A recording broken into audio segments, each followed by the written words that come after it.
Hi, I'm Karen McCandless Davis, and along with Jill Corey, I co-authored the book When Love Hurts. In this video, we're going to continue to ask the question, are there different types of abuse? Women have taught us that indeed there are many different types of abuse, and all of them have a devastating impact on women. In our book, we've clustered these different types of abuse together into 12 different categories. When we do that, it looks like this. These are the different forms of abuse that women describe to us. Just a reminder that at the center of the wheel are the words power and control. All forms of abuse have the same purpose. Abusive men use these different types of abuse to have power over their partner and to control their partner. Let's take a look at social abuse. We've listed here as examples isolating me from friends and family, monitoring my phone calls or mileage, dictating who I can see, preventing me from working. Some of this social abuse can be fairly obvious, the man forbidding the woman to get a job or to see certain friends. But it can also be more subtle.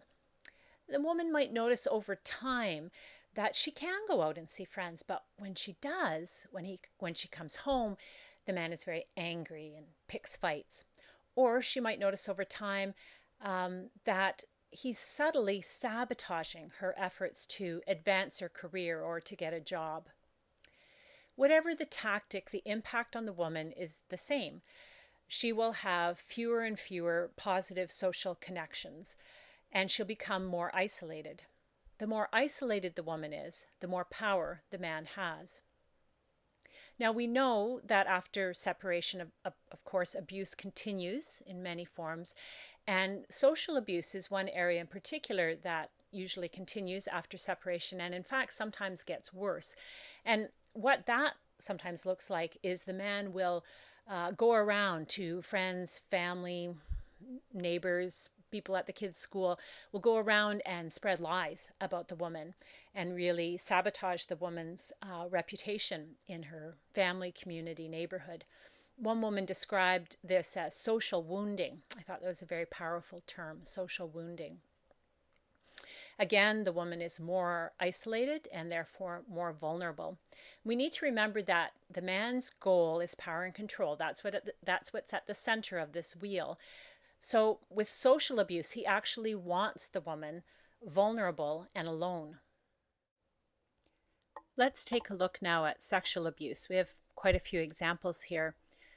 Threatening to have an affair, forcing or manipulating sex, sexual put-downs, criticizing how I dress, withholding sex, comparing me to others, using pornography, demanding sex as payment.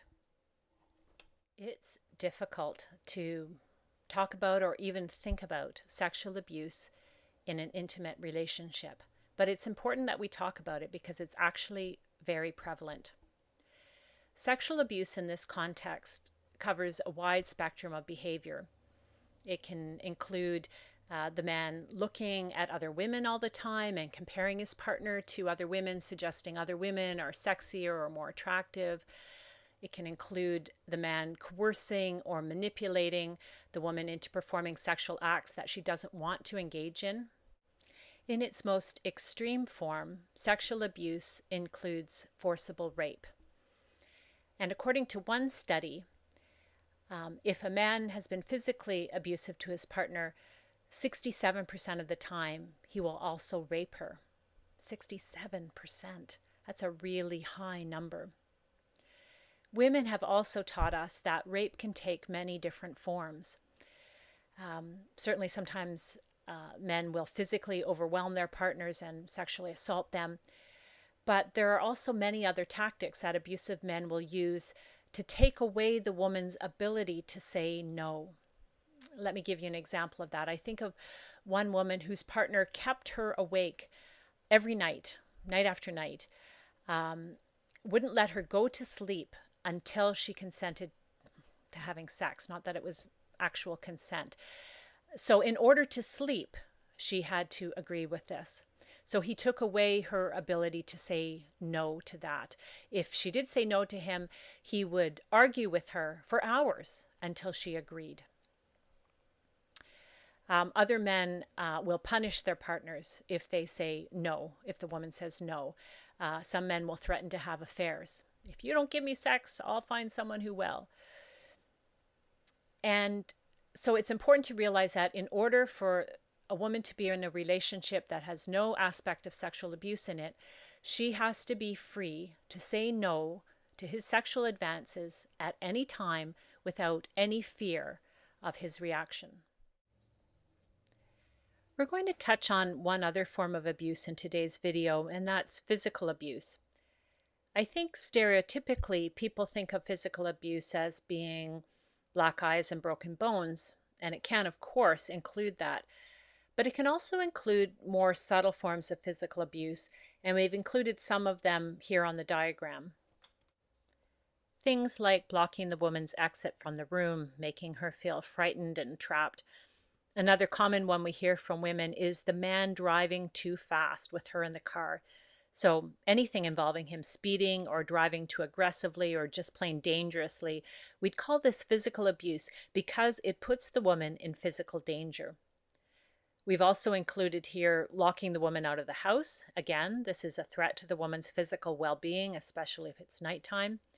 And intimidating the woman, so standing in a physically threatening way, like shaking a fist in her face. And then we've listed some other forms of physical abuse that are important to know about: punching, kicking, spitting, choking, hitting, or restraining the woman. It's important to know about physical abuse and the many different forms that it can take. But it's also important to know that not all men who are abusive will be physically abusive. I've come to believe that some abusive men who are intelligent realize that they can't get away with physical abuse, that there will be some societal consequence if they are physically abusive to their partners. You know, the police might come. And so for a certain percentage of abusive men, they will never be physically abusive because they don't want those consequences. But they can still do the 11 other types of abuse that are on our power and control wheel, and there won't be any consequences. They can be extremely emotionally abusive or controlling in so many, many ways, and there won't be any consequences. I think this is really important because unfortunately sometimes women think, oh, this situation isn't that bad because he's never hit me. This power and control wheel can actually help a woman get a better handle on what's going on in her relationship and to evaluate for herself how bad things are. When women get a chance to look at this wheel, they often discover that they're experiencing a lot more abuse than they thought. And this wheel helps women to see that no one type of abuse is worse than another type of abuse. All abuse has a devastating impact on women. One other important point I want to make is that abusive men can shift from doing one kind of abuse to another kind of abuse. We need to remember that all the different types of abuse are just different tactics with the same intention. The intention is for the man to have power in his relationship and to maintain control over his partner. So, for example, let's say a man is physically abusive to his wife and she calls the police, and he ends up being court mandated to take an anger management course. What often happens, women tell us, is that while the man may stop being physically abusive because he doesn't want the police involved again, he may become more controlling in other areas. So he might be more financially controlling, or he might begin to be spiritually abusive, for example, using scripture against the woman, telling her that she has to forgive him. This is really confusing for the woman because he's saying to her, everything's better. I'm not hitting you anymore. You should be happy. But in fact, the woman is feeling more stressed out and anxious because she's actually experiencing more abuse and more control in her life. And society's messages about abuse really add to the woman's confusion, with the suggestion that physical abuse is the only type of abuse that really matters, or that it's the only type of abuse that's damaging or dangerous for women. So hopefully you're getting a good sense of how helpful this diagram can be for women who've experienced abuse. It's a good tool to help women assess what's really going on in their relationship. I also want to let you know that in our book, When Love Hurts, we have checklists for each of the types of abuse, and we've tried to be exhaustive. We've tried to list them all. So, getting a copy of the book and working with that checklist to do a full inventory of all the different types of abuse can be a really helpful exercise for a woman. In our next video, I'm going to talk about the remaining types of abuse on the power and control wheel. Why don't you click on that video right now?